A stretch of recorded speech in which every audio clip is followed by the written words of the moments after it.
Hello and welcome to the Southbound Sports Show. I'm your host, Richie Leahy, here with my co-host, Matty B. And we're in kind of a lull period because I don't think anything really crazy happened. The one thing that stood out to me are the Major League Baseball salaries that have been coming through, where the Soto guy, and I'll be honest, I keep an eye on baseball, but that wasn't a household name to me. So for them to offer him, what, $6,000 an hour or something like that is insane. For like 15 years, he's locked up with the Mets. And then another... Almost like they didn't learn anything from their Bobby Bonilla saga. Yeah, it's like the same thing. And that's what I'm wondering, because you're locking him up for so long, one injury or anything that kind of goes through. And so the other thing that kind of hurt my Braves were Chris Sale got signed by the Yankees for a ridiculous amount. I think his was over $200 million. And I thought, honestly, is that even worth it? He didn't stand out to me like, well, that's a guy we can rely on. Nah, I mean, he's good, but not like crazy amounts of money good. Maybe because he's a lefty. People always talked about, like, back in the 90s, like, well, Tom Glavine, he's like awesome. It's like, nah, I don't know if he was the best on that staff, right? With Smoltz and Maddox, like, is it because he's left-handed? You're throwing him a little bit extra? And I kind of feel like that's the same thing, because they said it was the highest paid pitcher salary for a left-hander ever. And if I see a lefty, I think of, like, a Randy Johnson, dude. I want big power and a mullet. not like a Jamie Moyer type. But oh well, I just feel like people are complaining about. I've had arguments for whatever reason about NBA salaries and things, and I'm like, first off, people that are so invested in the NBA, I still think there has to be a tipping point. You can't keep throwing money at leagues like the NBA where people aren't watching. Right? They're not watching on TV. The ratings are bad. They're trying to push like the NBA minor league with LeBron's son. I don't know if you've seen ads for that, where they're like, watch Bronny in the G League. It's like, no, I didn't even watch him in college at USC, in the Big Ten now. I don't think they were in the Big Ten last year, were they? Maybe they were. No, this is the first year, I think. So I'm not going to watch him in college. I'm sure as hell not watching a minor league NBA. When people don't even watch the pro. And then they have that tournament thing going on. I think they narrowed it down to 8 teams or something. I'm still confused on who is in there and why, that I'm not compelled to watch it. And I think our argument came about the football Thanksgiving ratings came out. And they were a smash hit, dude. Like, tons of people tune in, and I think the NBA tries to make Christmas their ratings thing. But the same amount of people don't watch. Like, they're not doing Lions numbers, right? So if your biggest day, and even the NBA finals aren't bringing in the viewers, but even baseball, which is where I started with this, they have consistent viewership, but a lot of it's regional. Like even in Pittsburgh, there's that petition type rally thing where they're trying to get Nutting to sell the team now. People have been protesting around Pittsburgh. I've been following it on Twitter because it amuses me. Because I've been saying for the entire run of the show, pretty much, that Nutting is an awful owner and he should sell the team. And getting someone like when they had the chance to have Mark Cuban, and then the other owners didn't want him in there. They didn't want him in there for the same reason that these big salaries are getting pushed through. They don't want a guy in there that can just pay someone a ridiculous salary for whatever reason, right? Because then if another team starts bidding, then how are the top teams? Like, there's a very good tier system where it's like Mets and Yankees and Dodgers, like, they're going to be the top payers pretty much. Why? Because they're in the biggest cities. Maybe Chicago in there with the Cubs or something. But then it kind of slacks down where it's like, all right, then you got like St. Louis, Atlanta, some teams that are going to pay, but whatever. And it works all its way down to Pittsburgh right now. It's like, they're not going to pay. Them and Tampa. And Tampa's like, well, we don't even know if people are going to watch us play because they make a lot in person. Because baseball has 162 games. That's 162 events each year. Now, they only get, half of that home games? So, like 80-something events they have to host in Pittsburgh. And that's pretty much, you get paid from corporate sponsorships for every event. It's kind of how they're handling. With basketball, you have a lot less events. Same with football. That's why they're trying to make football like, oh, we're going to add a bunch of luxury boxes. We want people to come and like hang out and bring their coworkers and really like pay money for like, what was it? Well, I don't think we talked about it, but I shared with you. It was like New Mexico State or something. Some guy got tickets to their box and he was billed like $500 for a crappy burnt pizza and like chicken tenders that you would get at like a discount Walmart. Like not even good food.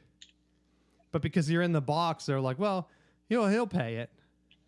You're not going to leave the box like, hey guys, you're all in suits, drinking, whatever.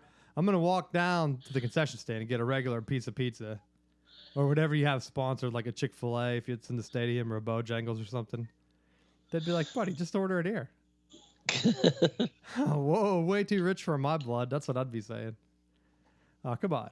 Because like even if you sit in the club row, like at the Hurricanes games, they'll be like, hey, you can order food here. I'm like, yeah, I know. Bro, then you're going to come and I have to tip you. What is this? A restaurant? You're not cleaning my plate. I mean, I guess they do clean up after the game. If I leave a bunch of garbage like a degenerate. But I don't know how baseball, other than just like regional fans, eventually the viewership has to stop. I don't know how they're getting young fans to pay these salaries for 15 years out. People aren't watching on TV. The stadiums are half empty. So you're like, all right, we got these young fans coming up in 15 years. No one's going to be paying that salary. He'll be making more than maybe the whole team, although that for whatever reason, spending keeps going up, so who knows? I think it'll get like boxing, right? Where there's so much money in boxing, but it's usually concentrated on one or two events. Like whatever the biggest names are. The rest of them, they're not making that money. Like Mike Tyson and Jake Paul. Was it Jake? Yeah, Jake, I think, not Logan. I think they can go ahead and they made like more money than like all the other boxing events like put together. So, yeah, that's kind of what baseball's going to become. If you're the guy, people are joking about like Pujols, like he might come back at the end of his run, like he's just so old and like barely walking out of the dugout to do like a tip of a cap for a standing O. He's like, I'm just here to collect my money. Well, they were proposing a new rule. Did they vote on that yet? Which rule is that? Like, I would basically call it the Barry Bonds rule. No, I don't know what it was. My buddy was sending me a bunch of stuff, but I didn't read it. I was just getting a bunch of rants about the baseball rule changes, but nothing really stood out to me. Because the one rule was like, once a game, a team has the ability to put their best hitter in the lineup and like not like just bring them up. So like at whatever point you can just say, here's my best hitter. He's coming in right now to bat. That's insane. I didn't see that one. No. Because I thought, well, that would really skew some statistics. Oh yeah, it would. You get to do that once a game? Yeah. What if the guy like blows it? Then that's the risk. I mean, that's kind of, I know they're trying to make it more exciting, but that's not going to make me watch more games. I'm still not going to tune in for a Braves Tampa game in the middle of June. Right? I feel like they get the opening day bump, a bunch of people get real excited, then they realize like, man, there's like 20 more weeks of this. I don't care. And then near the end, or maybe All-Star break, they're like, kids are out of school. Let's get out of the house, go do something. We'll catch some games. And then at the end of the year, it's like, well, it's playoff time. Bucktober, baby. What are we doing? Making the playoffs? Nah. Selling the team? Nah. I'll go to a game and spend $20 on a pretzel. And you're like, ah. Then it comes back. It's like hard. You're like, how long has this been sitting here? 82 games, my man. 82 games. You're like, God dang, change this stuff out. That's how I feel going to the game sometimes. It's like unreal. And then if you catch a game where there's not a lot of people, the ushers like try to make the game fun for you. I don't know if you've ever experienced this, but I've noticed that like if there's not a lot of people, the ushers will like try to come up and chat you up. And it's like, sir, I know you're bored. I'm here to relax, not talk about the year the stadium was built and like what changes and what your daily duties are. Maybe I'm just a friendly looking guy. People come up and try to talk to me, but that's like, come on. I'd rather there be packed here and there's not a seat for you to kind of hang out with us. Get out of here. Shoo. Bring in you foul balls. You're like, you expecting a tip for this, my man? Get out of here. So I don't know. Baseball, out they're making guaranteed money too, when like the other sports stuff isn't guaranteed. Like, yeah, I don't even think Mahomes is guaranteed. So he could like get injured on the set of a State Farm commercial, and they'd be like, "Sorry, son, we got to move on. Salary cap." But baseball doesn't have that, so they're like, "We'll pay you, guarantee it." And they'll be selling like Soto jerseys in like Africa. You know how they ship all the like loser jerseys over there? They'd be like, "This guy's still playing. We love him. We've been wearing his jerseys for 30 years. They're like, well, we're paying him. He's not really playing. They're like, it's right next to my Bobby Bonilla statue. We're like, all right. Awesome, guys. Great work. Because people don't even know who Bobby Bonilla is other than that he's getting paid. It's like a regular usher. You're just paying him forever. That's my concern with I don't even know if it's a concern with baseball. They're trying to get you to watch more sports, like ESPN app. Now they're putting it in the Disney Plus and the Hulu app, where there's just a row of sports that's always hockey or baseball or like weird soccer games. And like college games I would never watch, like Charleston State volleyball. It's like, buddy, why? Why is this recommended for me? I'm not even watching Michigan volleyball. Although I am impressed at like some of the weird schools that are on there. Like, I can't watch, like, Michigan games for some of the sports, like tennis and stuff that I get a pop-up for. It's like, don't show me that. I don't care. And European soccer, like, I get it. A lot of people like European soccer. And, dude, try to have a convo with anyone about college football without them bringing up the relegation thing. Because I think we toyed around with it on the show. I think it's such a dumb idea now. Like, why are you bringing programs up and then demoting others? Like, who cares? Who cares? Just keep the biggest universities involved that want to spend the money with the NIL era. If the school doesn't want to, it's up to them to drop out. Just because they're down on their luck, like Florida State, like why would you punish them? You need a team that you can beat up on. If Florida State didn't go down, SMU never would have made the playoffs. Which we'll talk playoffs here in a little bit. But that's my thing with baseball. They need a Tampa Bay. Because if New York's not beating them up all year, how are they going to justify the $200 million salary? Sure, they might not make the playoffs, right? But they're trying. And they're really close because they always beat up on a couple of teams here. Like even like Ohio State beat Indiana like a bazillion times in a row. And they're like, well, this year could have been it for Indiana. First time in 30 years. It's like, yeah.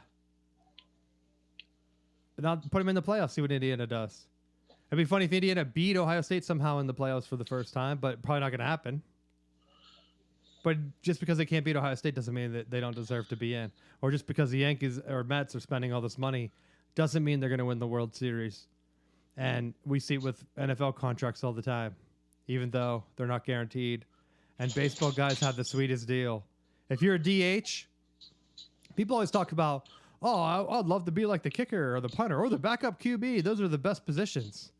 Nah, son. DH, you literally don't have to really work out. You're not like running, barely. No, I know the best job. It's bullpen catcher. Well, yeah, Eddie Perez, Braves bullpen catcher for like a million years. Yeah, you just hang out in the bullpen. You're not actually going in. You're just warming up the pitcher. You're just getting paid to play catch. Guaranteed salary too, probably just like baseball. Yes. But you don't get any of the love from the fans. Sure you can. If you're the DH, bro, I mean, you have to kneel down to be the catcher. DH, you don't have to run. You can just like limp around out there. They'll put a runner in if they need it. Now they're putting in a role, like you said. What if they just put you in whenever they wanted? You can get out of shape like Jim Thome. Be like, whatever. Eating whatever you want. You're just swinging for the fences every time. And if they're not going to tell you to bunt, you're going to be like, what am I doing out here, bro? All I'm doing is taking the heaviest swings I can. You could just hit, like, chop wood all day and then just go in and just, boom, hammer them. Take some steroids if you need to, whatever you need to do. Play for 100 years because, like, who cares? You're not, like, running around. Outfielder loses a step, benched. Catcher can't squat down or get out fast enough, benched or cut. DH, fat, as long as he's hitting home runs, who cares? Fat, slow, making millions. Teams are bidding you up. Like some of the guys, I wonder, do they keep them around till they're like in their 40s, like Julio Franco, just because he might hit? I mean, he was staying in shape though. If you are ripped, you probably last longer. I don't know if there's science to back that up though. Tom Brady wasn't jacked. Aaron Rodgers isn't jacked. He's not good either though. But that's my spiel for salaries. You have anything you want to add? The baseball salaries, is it just because of their collective bargaining that they are as overinflated as what they are? I think it's a mix of things too, because they also have like more memorabilia type stuff. Like baseball is kind of weird. And I wonder if some of that's all connected. Like, yeah, collective bargaining, they get a cut. Because isn't the MLBA or PA, whatever the heck it is, isn't that like on all their sports cards too and their jersey sales? So like they might have a better collective sharing sense of money. Where like if some guy's getting a bunch of pay from the team, it's kind of all going back to their own like collection. Did you see that weird Brett Favre rant against that? Gas to know. Yeah, where he said that he put on Twitter, I don't know how recent ago this was, but he put out there that he was sorry for costing him money at card conventions because now his autograph is worthless. Like such a weird dig at a guy like, you're only known for being the sack leader, bro. And when I fell against Strahan trying to make a play, I cost you money at card conventions because no one cares about you. Only people that might want your autograph. Now it's worthless, bro. And it's my fault. That's kind of how it read. Like in his head, it was probably like, you're worthless, bro. You're not worth anything. I took a sack. I fell. I'm going to write that. And I'll apologize for how you're not worth anything anymore. That's a good line, right? I'm going to write 8 tweets about it in a row. Like, I didn't even know he was fighting with them until I saw that. And it's just like, good grief, bro. What are you doing, Favre? They say he doesn't know what's going on in that welfare case. Like, he didn't know what was going on, but that was a methodical takedown on Twitter of a guy calling him worthless. Can't have it both ways, man. But that's where baseball, I don't know, is that why? They also are more like visible, I think. They don't have face masks on. They're playing so many games that they're like always on TV. I think NBA is to the point where like they have superstars too. But a lot of NBA guys, like if you don't watch, do you know who they are? Like I feel like baseball and NBA, they're superstars. A lot of people know, but most casual guys, they don't know. And NFL, I feel like people would know the names from fantasy, but they probably don't know what they look like. Like, could I pick T. Higgins out of a lineup? Maybe. I don't know. Could I? Like, line up with the Bengals. Like, line up a bunch of Bengals receivers. Who might I know? I don't know. Like, I knew some of the older guys like T.O. I could pick out, Ochocinco, Randy Moss, who's having some health issues. So hopefully he gets better. Some of those guys, Jerry Rice, like Emmitt Smith, I feel like all the guys that people recognize are in commercials now. Jerry Rice, Emmitt Smith, Dan Marino. Like, it's the same group of guys. They're in the college commercials. They're in the NFL commercials. College has a little bit extra ones added in for like Heisman stuff, like Baker Mayfield, and like they'll go back to like guys that like I don't even know the name, like the running back for the South Carolina, like he's in a couple of them, and I'm like, I know him sometimes, but off the top of my head, like right now when I'm bringing him up, I don't know him. Right? Other ones like Desmond Howard, he's always on TV, so people know who he is because he's on Game Day. Which I owe an apology to the Herb Street family. I know Michigan got a commit from the Herb Street family as a backup QB for next year. So welcome aboard. I'm sorry I talked trash on your family's dog. I would never do that to a fellow Michigan man. Hopefully the morning has stopped because I've heard he has another dog he's been bringing on set. I haven't seen him because I didn't watch Game Day or any of the picking shows. I have had more comments from people. This is like in general too, like not even just talking sports. Someone will be like, hey, did you watch the Thursday night football game on Amazon Prime? Why is the production so bad?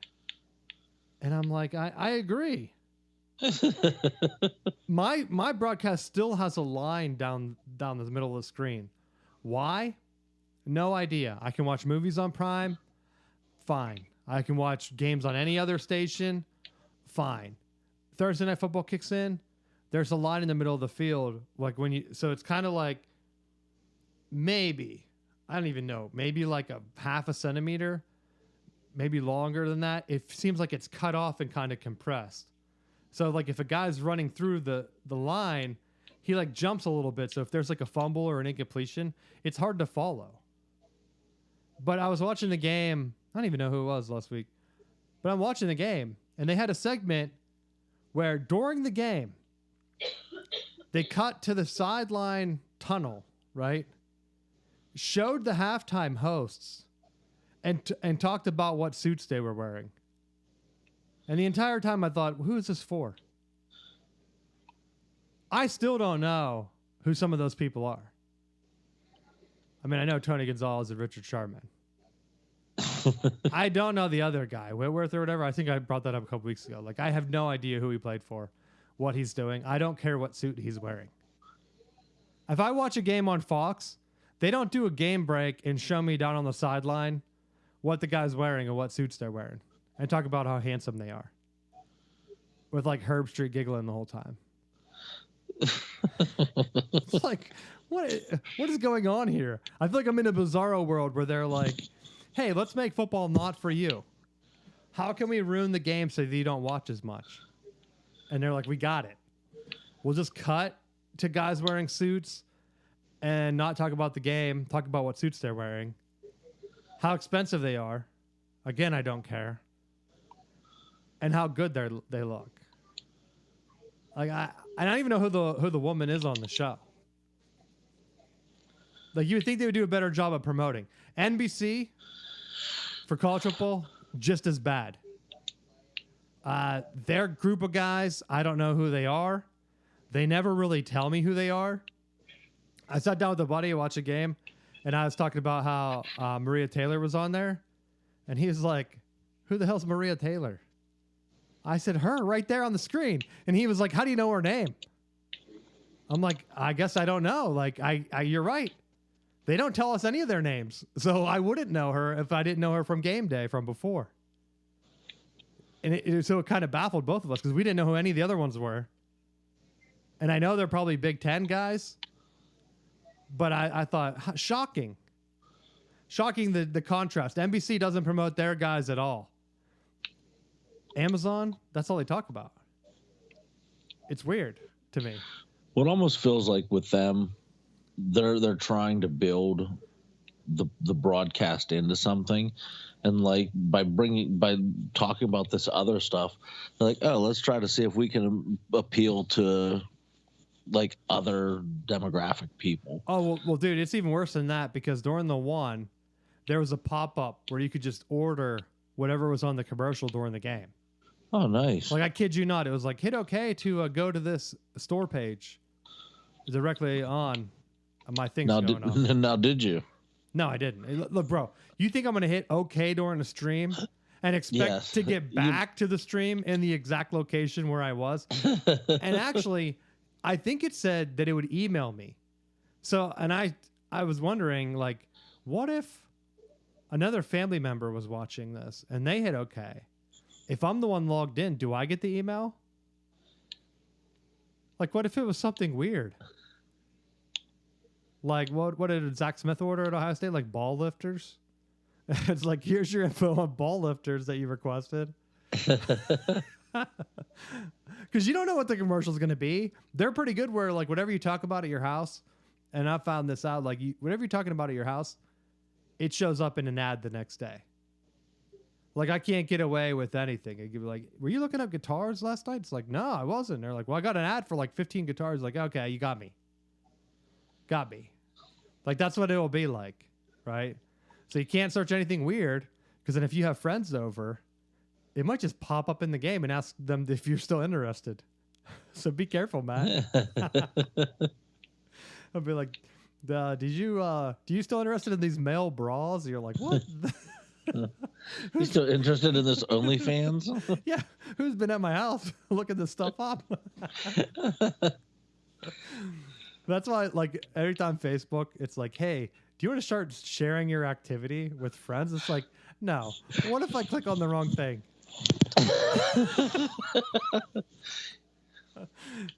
It's like, oh, I don't even want to say some of the stuff that like pops up that are like an ad, and you're like, I think I do need to see if this is real. So I that's the worst for me, man. I don't want to be watching. I don't want to get an ad. I don't want people to sell me stuff. They had that commercial about like, hey, NFL's trying to sell you food. It's like, nah, they're actually trying to sell me products online that I can just click a button and then it emails the store listing to, and I can order it. Like all those like meds. Could you imagine if you're an old lady and they're like, that sounds like something that ails me? My pain meds. I'll order them right now. Hit OK on that remote, Sonny. And you're like hitting the remote and it's like, oh, perfect. I do need that. And then they just list off all the side effects. Ridiculous. That's what Major League Baseball, they're paying their guys and I don't have to sit through that. I mean, I don't have to sit through any of it because I don't watch it. Right? So maybe I'm wrong. Maybe I'm in the wrong thing. I feel like the gambling too is going to kind of come down. But some of the stuff they've been investigating, like some point shavers, like at Ohio State, no one ever followed up. What if the kicker was point shaving? He missed those 2 kicks against Michigan. Who knows? Look that up. I need someone in charge of investigations at the NCAA.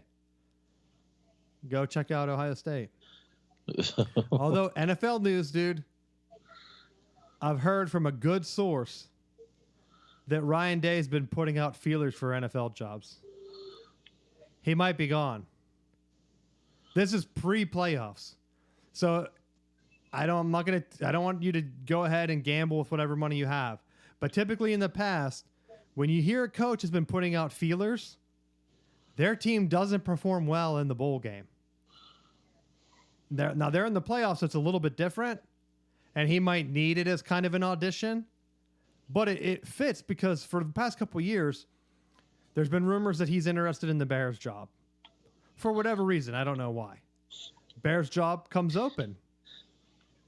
It comes out that he's interested again in NFL jobs, and he's been putting out feelers. Is it an interview? Is it a manifesto like Bill Belichick's putting out there? Which, by the way, Belichick, you heard about the Connor Steins manifesto, 600 pages.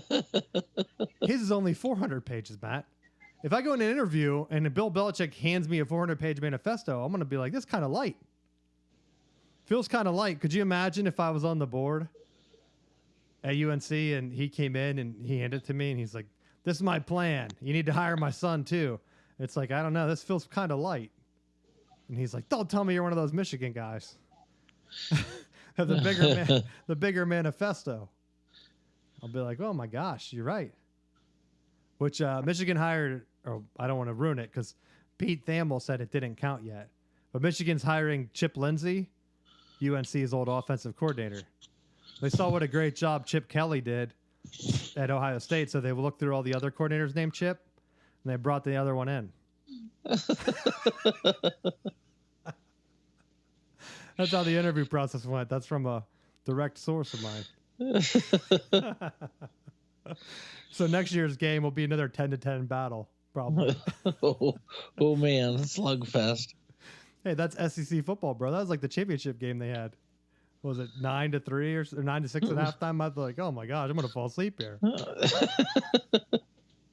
That's like, remember, wasn't that the Alabama LSU like game of the century? That's the type of games they put out for games of the century, like 6-9. And I'm like, why? You're not telling me I'm watching good football right here.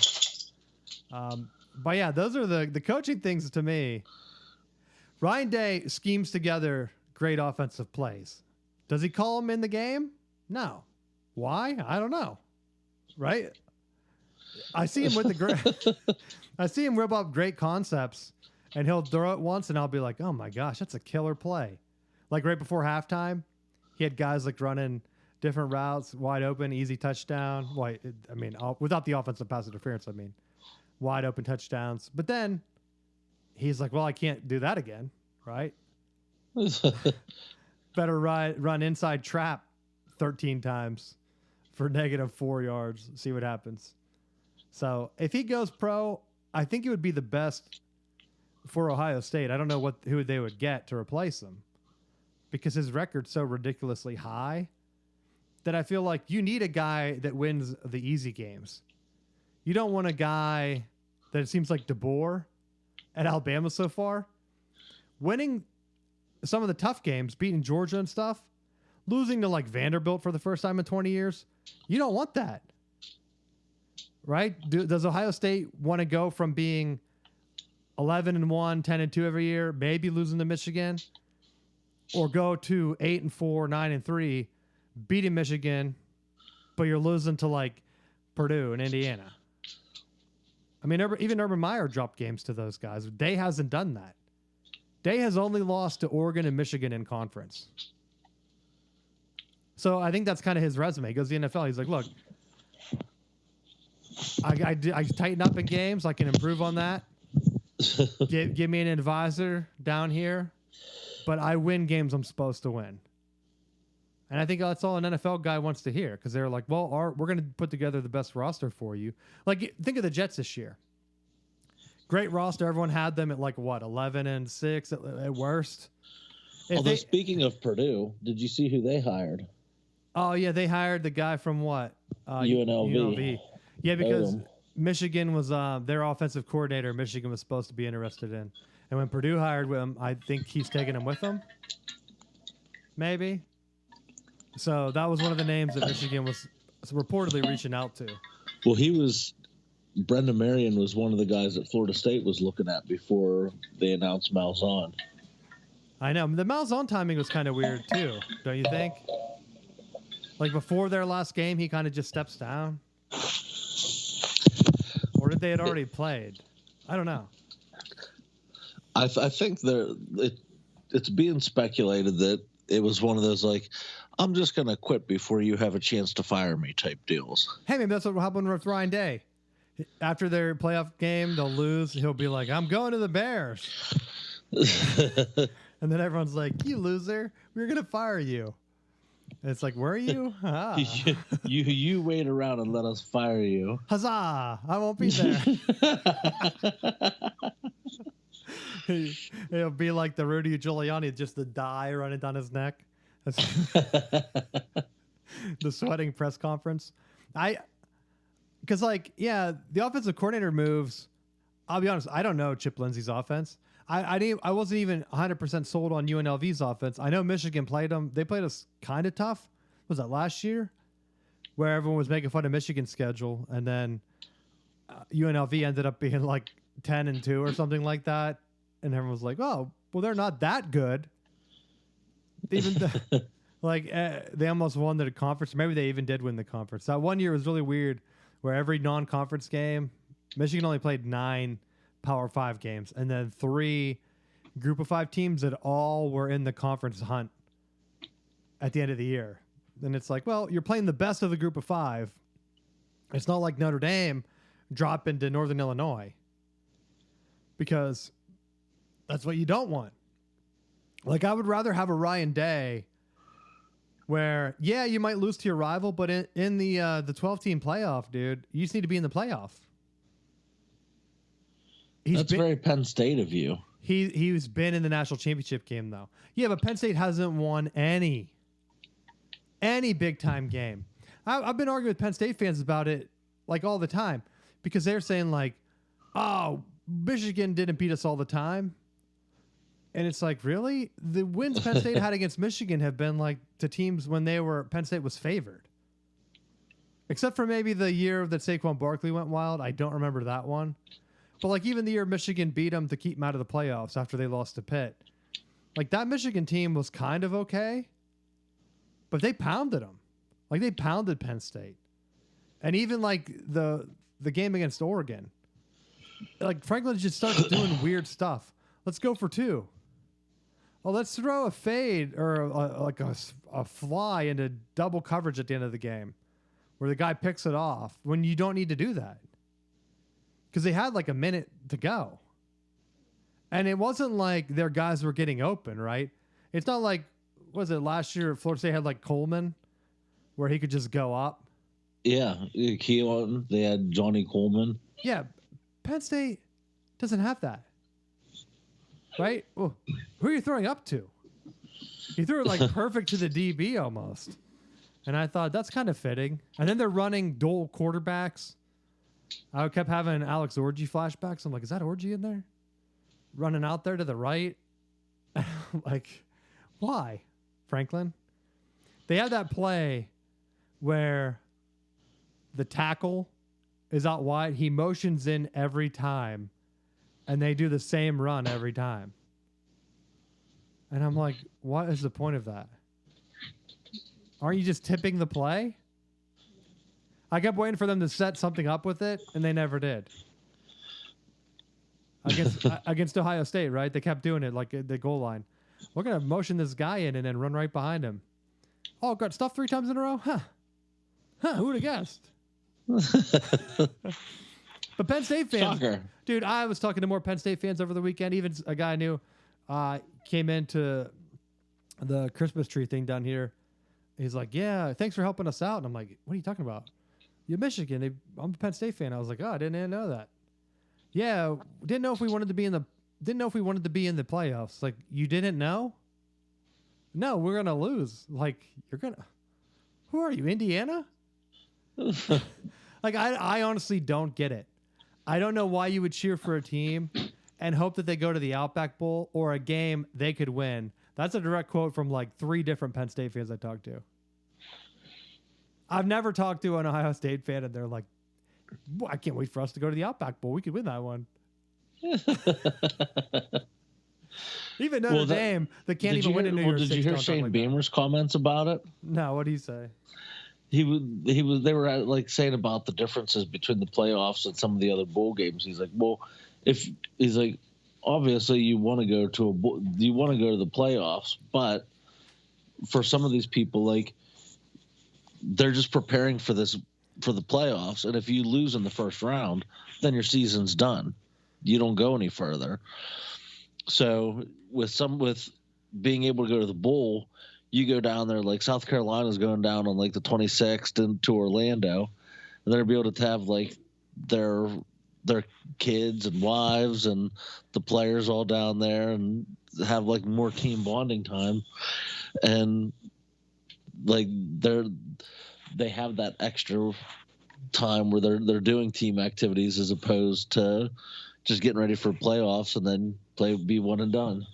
Well, that's what I was thinking too. Maybe because the playoffs are early, even though it stretches all the way to like January 20th or something like that, they're early enough that the bowl games, even though they don't matter, you're going to have more visibility there. Where I wonder if younger recruits will be like, hey, I remember like on New Year's watching so-and-so play. Because like anyone that talks trash on Michigan, just think of this right now. Michigan goes, well, we want 7-5. Our bowl game is against Alabama. Why? No idea. They're like, they're like, hey, Michigan's like, I looked at the bowl listing, dude. I brought this up pre-show where I was hoping that Michigan would have landed in the Charlotte Bowl.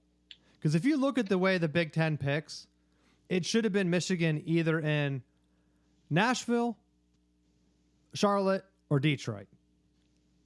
Now, they're going to go play in one of the best Big Ten Bowl games available, and they're going to play Alabama, the best non-playoff team, right? I don't know the rankings. I'm assuming that Bama ended up being the first team out because they were the first team out last week, right? Yeah. Why is Michigan in that game? Because they want the money, dude. It's all branding. Defending national champs. Alabama gets another shot at them. They just beat them. DeBoer gets another shot at them. Michigan's not going to have. I think Mason Graham just declared for the NFL. I don't know if he's playing in the bowl game. Honestly, if I'm him, why not? Why would you play? I was kind of excited because I thought, oh man, I'll go to Charlotte. I'll see Michigan's guys. A lot of the big name guys like Will Johnson. He was injured anyway. He missed the Ohio State game. Loveland missed the Ohio State game. These guys are going to just opt out anyway. I can go see like what the young group of Michigan guys looks like. No, I don't get that luxury, Matt. I have to watch us probably get killed against Alabama. Although Alabama, they're in the same boat where it's like, are their guys going to go pro? We could be watching, 22 guys on the field that aren't even going to be there next year. For all we know. But I guess some teams are kind of into that. Like, yeah, South Carolina probably should have been in, maybe. But no, not really. Because I looked at the teams, and the one thing that I wish the media would push back on, and they're not going to, especially ESPN because they're in the SEC's back pocket. They only played nine Power 5 games. Alabama complained about how they're not going to schedule tough anymore. Dude, they played South Florida and some other, like South Florida was their second toughest game behind Wisconsin. Remember, they only play an 8-game schedule. So Wisconsin's basically their non-conference game. Then they have 3 cupcakes. 3 group of 5 teams, cupcakes. Alabama didn't play anyone tough. Wisconsin wasn't even that good this year. Yeah, I don't fault them for that, but play 2 games. And I gave an example like Michigan benefited from that. They benefited from Arkansas, I think it was, or UCLA. Like Michigan had a couple of teams that kind of just dropped out. The Texas game got pushed back till this year because of like the conference movements. But like Arkansas backed out for no reason. They didn't have to cancel the series against Michigan. Notre Dame didn't have to drop off the schedule. So like when you're scheduling that far out, but Alabama constantly schedules one crossover game. Would they play Florida State? Or did they not play that one yet? I thought Bama was scheduled to play Florida State. Maybe they did a couple years ago. I don't remember. They did a couple years ago, and then we're slated to have back-to-back games with them starting next year. Yeah, and then that's going to be it. Then they're going to have 3 other cupcakes. They'll play like Chattanooga the week before the Auburn game at the end of the year for their rest game. And so you can't complain about we're going to schedule weaker competition. It's like, dude, you already do it. How much weaker are you going to get? Because I keep hearing about, oh man, ABC's been killing it in the TV ratings. It's like, all right, well, some of the top games were Big Ten games. Michigan, Ohio State, top ranked game, I think, of the year, to be honest. And then Penn State, Ohio State was ranked high. Oregon, Michigan was high. Oregon, Ohio State was high. Now you have a bunch of other games that are starting to pick up, and people are watching, like Michigan, Indiana, that are doing decent ratings. And I think once people get into the groove of, okay, the Big Ten's going to have games on Fox, CBS, and NBC, because this is the first year I think they did it like this, maybe last year. Notre Dame on there, very low. NBC has to be just scratching their head saying, like, why are we paying for Notre Dame again? Like, I'm not even joking. Michigan and Ohio State, like, double or triple the amount of viewership that Notre Dame gets. So why are you paying an extra thing for them? All NBC has to do is tell Notre Dame, like, hey, we're going to deprioritize you guys. You're getting outdrawn by like Indiana, Penn State, or Illinois, Penn State. Like, you're not going to show your game. You're going to be on Peacock. And then watch how fast they join the Big Ten. Because honestly, their schedule is a joke too.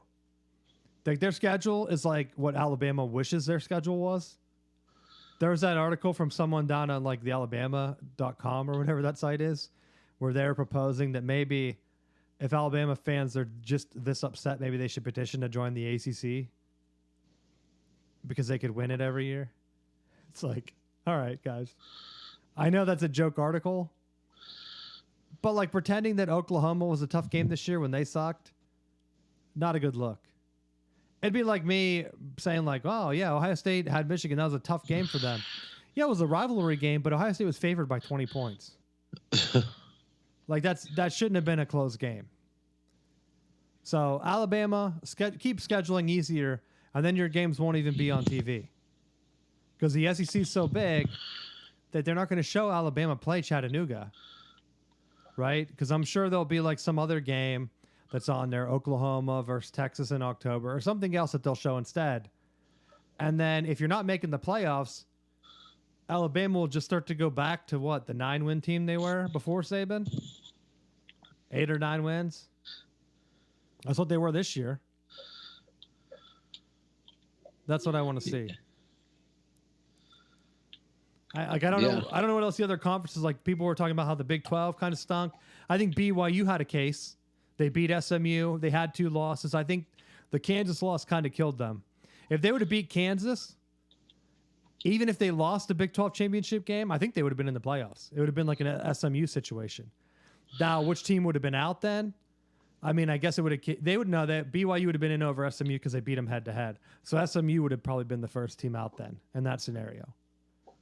But they're playing 9 conference games. So if you're playing 9 conference games and you're playing 1 additional Power 5 crossover, to me, you're 1 better than Alabama. No matter what happens. Like, I think that should give you the benefit of the doubt. If you're telling me a 9-3 Bama is deserving over an 11-2 SMU, get out of here. That's a joke. 10-2 Miami. I don't know who Miami played. They only played an 8-game schedule too. So their 9th game was what, Florida? Yeah. And then what were the other teams they played? I don't know. Because if they're doing the Alabama schedule, then yeah, I wish the committee would have just told them. I want to look theirs up right now, and said like, yo, what are they? Like this is what's going wrong. You guys are only playing an 8-game conference schedule, and then you're playing 3 cupcakes. How are we supposed to suit you in there? I've been dying because this is supposed to be like Miami's destiny team that they spend all this NIL money on. And they went all out just to go to the Pop-Tart Bowl. Bro, they played Florida A&M, Ball State, and South Florida. That was their 3 non-conference games. Other than their protected SEC crossover game with Florida or whatever. Why is that a tough schedule? Like, the committee should have just said that. Like, yo, Alabama, Miami, shut up, dudes. You guys played 3 group of 5 teams, and you both played South Florida. Get out of here. SMU, I don't know. SMU probably did the same thing, though. Because I think that's like the big thing. I think if the committee would say, like, no, we want you to play 10 Power 5 games, then the SEC is going to go back and say, well, you know what? We have to go ahead and do a 9-game conference schedule. Because what? Oh, no, SMU, they played TCU and BYU. They played Nevada. They played Houston Christian, which, what in the world is that? And then, but you know, on one hand, I get if you want to have one of those FCS games, because part of the argument with the FCS, like some of those games, is that that's a way for those programs to make money to fund their programs. When you're like, for as insane as some of these NIL deals are going for players, they're generating a lot of revenue for schools. I think some of those is a way to help pad those lower level programs that are never going to get the funding to go on a legitimate level, or to make that bump up. It'll almost be impossible for them to successfully do unless they have some of those play up games. And from time to time you have those programs that pull the upset off. Now, do I think you should play all of those games? Absolutely not. And they didn't. I mean, Houston Christian, I agree. That's probably a local team because they're in Dallas. So Houston can't be that far away. Nevada is historically a decent Group of 5 opponent. That's where Colin Kaepernick went. So they've had big wins. I mean, up until Boise this year, like Boise's kind of been on their level. And then you're playing BYU and TCU. So to me, that's grabbing 2 different conference opponents and playing games against them. TCU was just in the playoffs a couple years ago. BYU's making the jump up. They were ranked all year pretty much. I think they still ended the year ranked. So, okay, maybe the ACC schedule didn't end up ranked. I think that's what people are arguing about. They only had a ranked loss, not a ranked win. But how are they supposed to help it that Louisville, Florida State, and Pitt all dropped out? Like, they could have had 3 other games that were ranked. Well, and I've said before, like, every year, whether they're up or they're down, Florida State plays Florida. That's supposedly an SEC power program, right? Like everyone says, the SEC, it means more. So like every year they play Florida. I'm okay with that. They've scheduled crossover games with LSU. They have future ones with Alabama.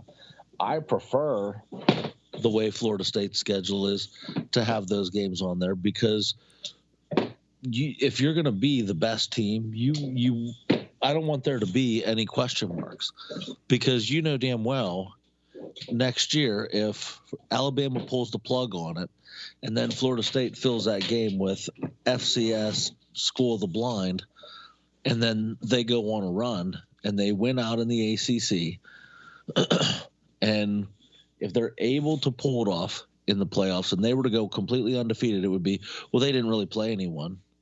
Like there would still be a way, like there would still be a way of like kicking mud at them. Be like, well, you didn't really play a tough schedule. Like I think you pick those games up so that it ends up being a deal where like there's no way that they can deny that you had a tough schedule, that you did the things you needed to do to be the champion. But last year didn't matter. Didn't they play LSU? They did. They made another excuse about a guy getting hurt. Georgia's quarterback got hurt. Didn't hurt them. I mean, they were automatic bid because they won the SEC championship game, though. So, but when you look at the way that the brackets came out, it actually surprised me because I think having Boise ranked in the top 4 was a shocker. I mean, I think they deserve it. Having Arizona State in the top 4. I think a year ago you would have seen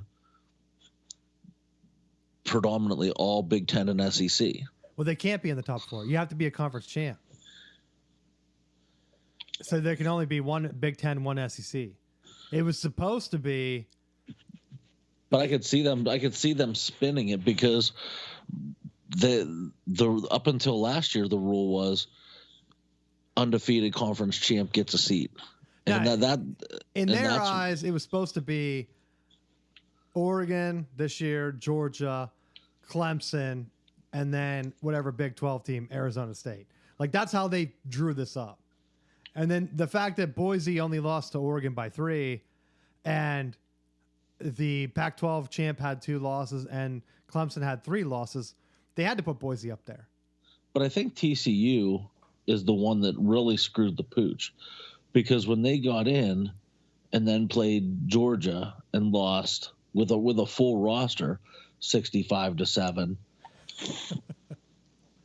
like that I think set a bad taste for the committee that they're like, oh, we can't have that repeat again. So they were trying to hedge themselves to prevent that, not factoring in how many potential NFL prospects were on that team. Well, see, that's where I'm at this point. I think there's 10 conferences. I think you could still do no buys because I've seen a lot of complaints about this. And my theory is don't do a buy because if the teams that they're playing are so bad that you don't want them in the playoffs at all, why not reward Oregon with a home game against one of these other teams? And then if people don't watch, they don't watch. Like, it doesn't matter. And then every conference has a good team in, so there can be no complaining. Because then we would see 11-1 Army in. I think they won the AAC, and I might be wrong. So they would be in.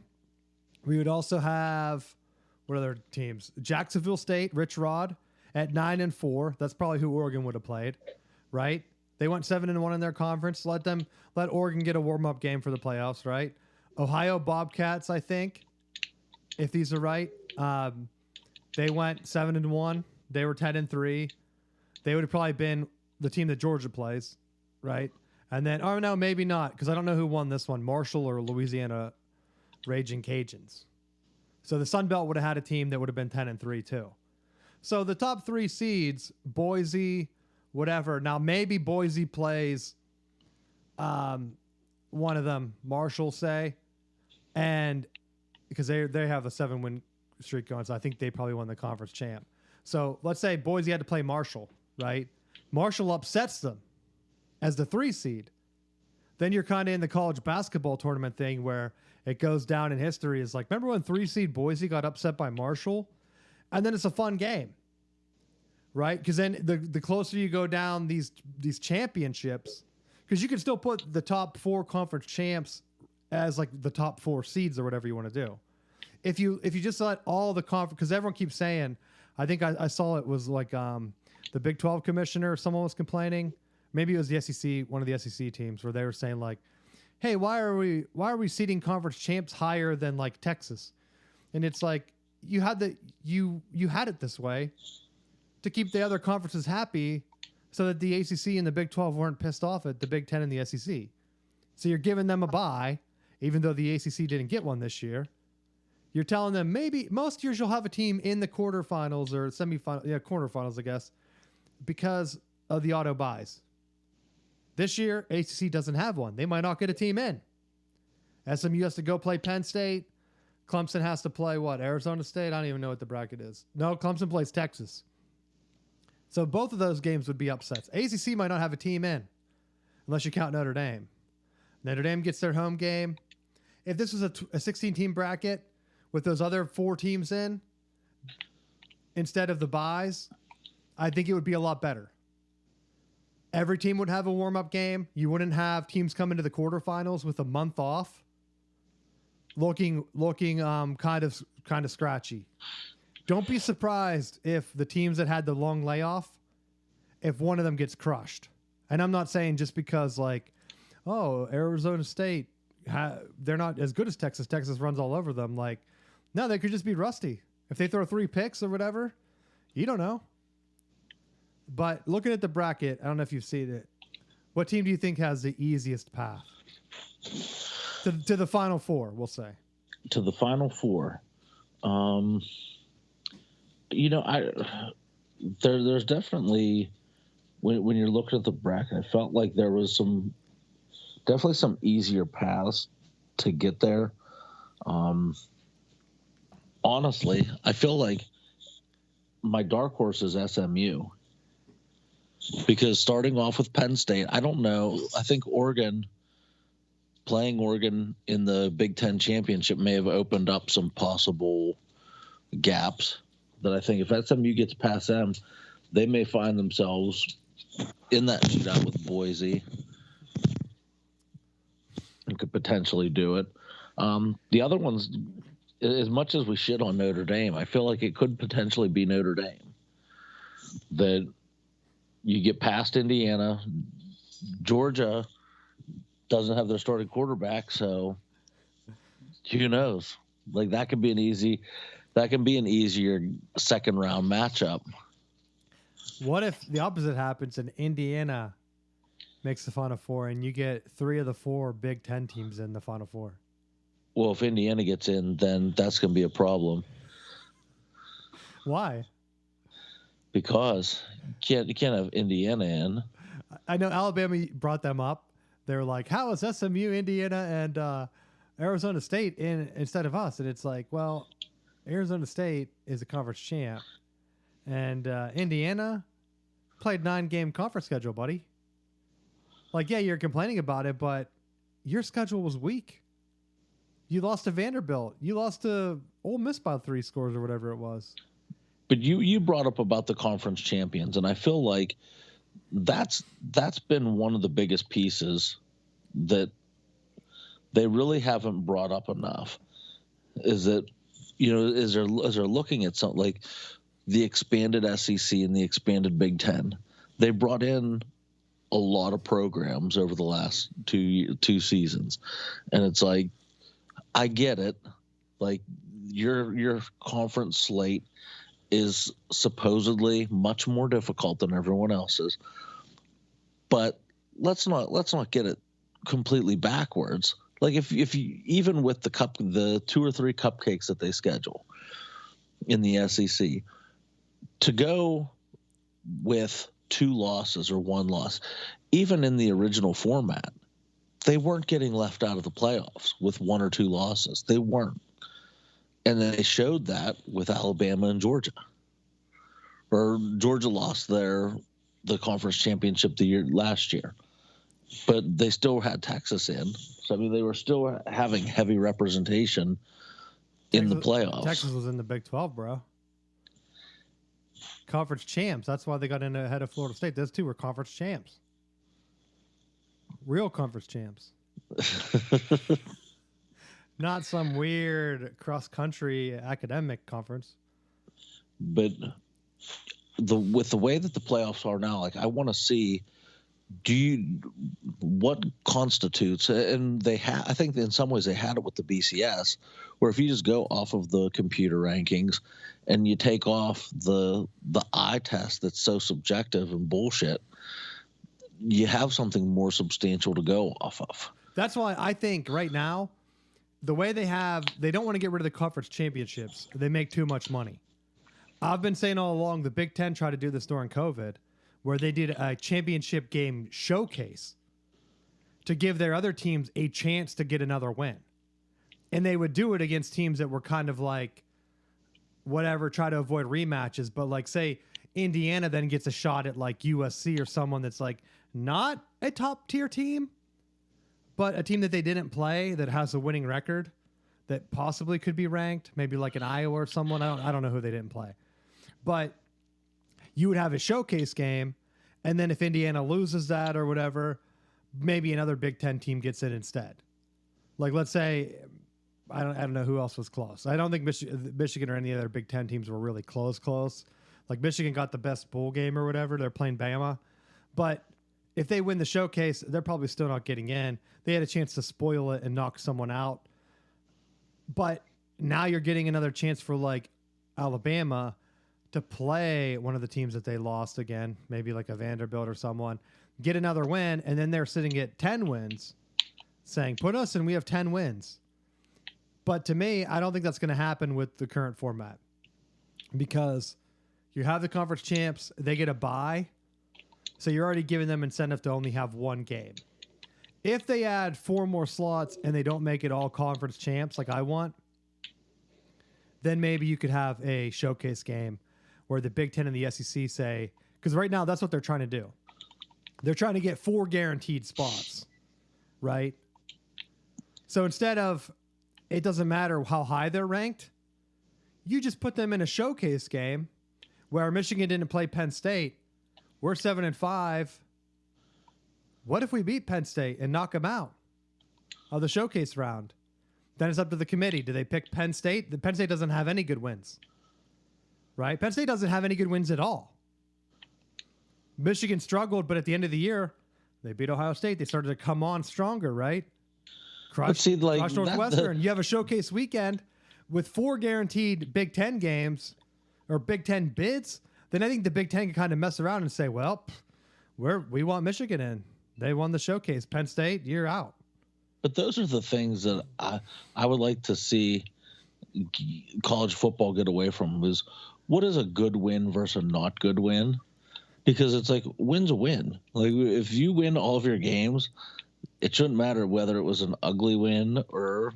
Well, see, that's why I think they do the conference showcase, and then they really, because they're doing like the top 4 bids, you do it instead of just having the top 2 teams play, you just kind of do it as like a warm up where Oregon's number 1, they play the 8th best team.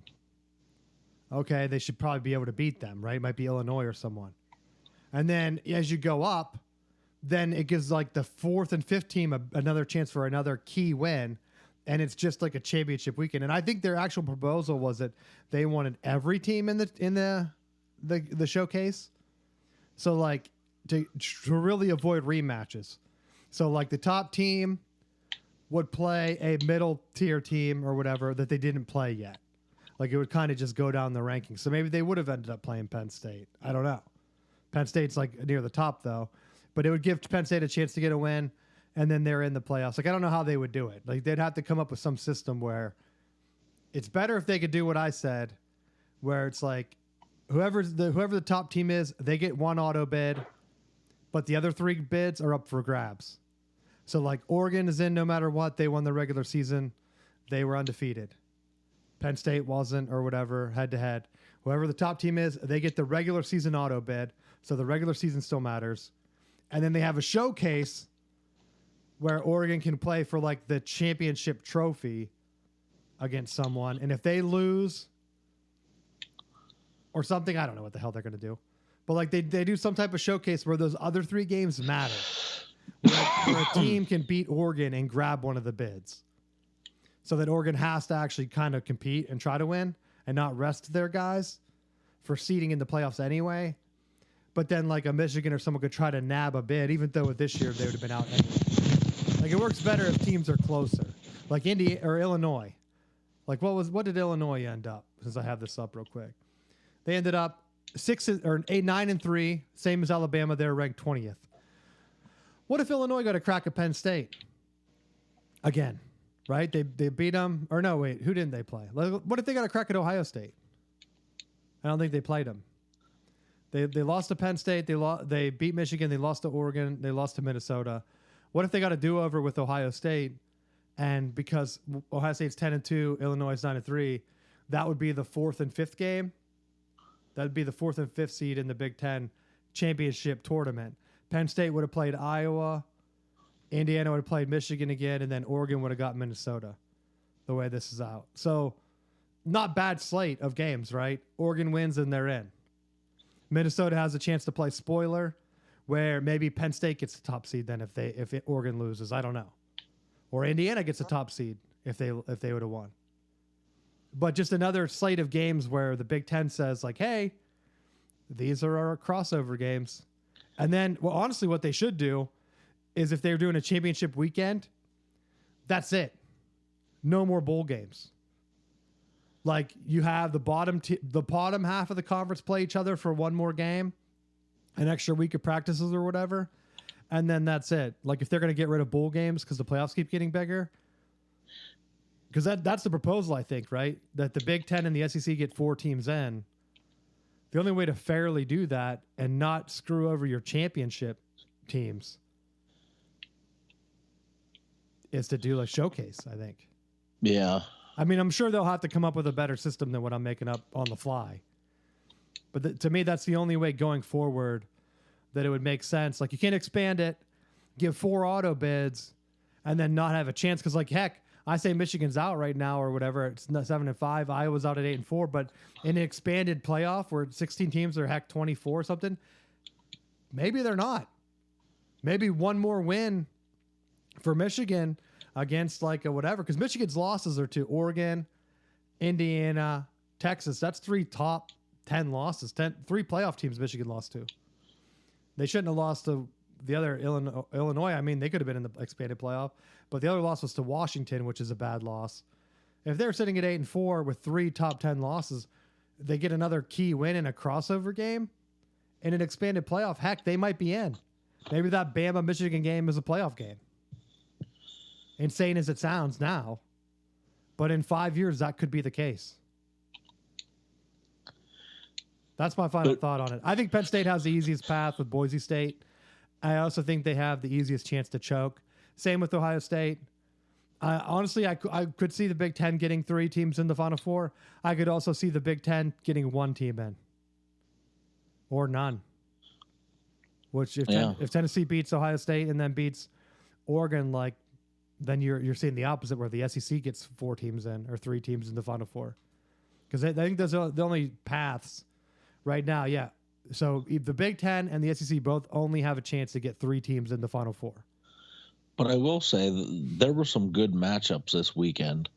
With if you go a route of having these conference championships be your quote play-in games for the playoffs, and you build it around that, because I mean, when you look at the caliber of these matchups, like, there's something to play for because it's your conference championship, and then that, in order to qualify for the championship, you have to win conference games. So then it makes the regular season mean something. It's not just, well, we're just from this conference, so we're slated X number of people. That's why I want all conferences to get 1 rep, because then every game matters. That Army championship game, that would have mattered. Like, Friday would have had like 3 games that were mattering right there. And then the showcase thing that I'm talking about, that's not going to be every conference. Like, the ACC doing it would just be insane and a waste of revenue for them. Because A, it's not going to be on TV. And B, no one's going to care if they're only putting 1 or 2 ACC teams in. Like, there's no chance for like Pitt or someone to get redemption, where that only works if you're getting 4 auto bids. In reality, I mean, that sounds negative coming from me, but in reality, that's how it works. Right now, if every conference is getting 1 championship bid, then they have to just keep the championship game. And that's why I'm saying that showcase weekend becomes, you get the championship games from every other conference, and then a showcase from the Big Ten and the SEC on whatever the channels are. Everyone's happy. All of those games matter. That'll just be a crazy weekend. And then with no buys, everyone kind of gets a week off or 2 weeks. I think it's 2 weeks off right now, which is kind of insane. Just do 1 week off and then start the playoffs. Why is the championship game now January 20th? I know why. They should have kept the Final Four on January whatever, but I think it was from the NFL, right? They asked the NFL for that Saturday game back, and they said no. Is what I've heard. I could be wrong, but that's my last thing. Anything else you want to talk about today? No. All right. First time big playoff. A lot of new teams in.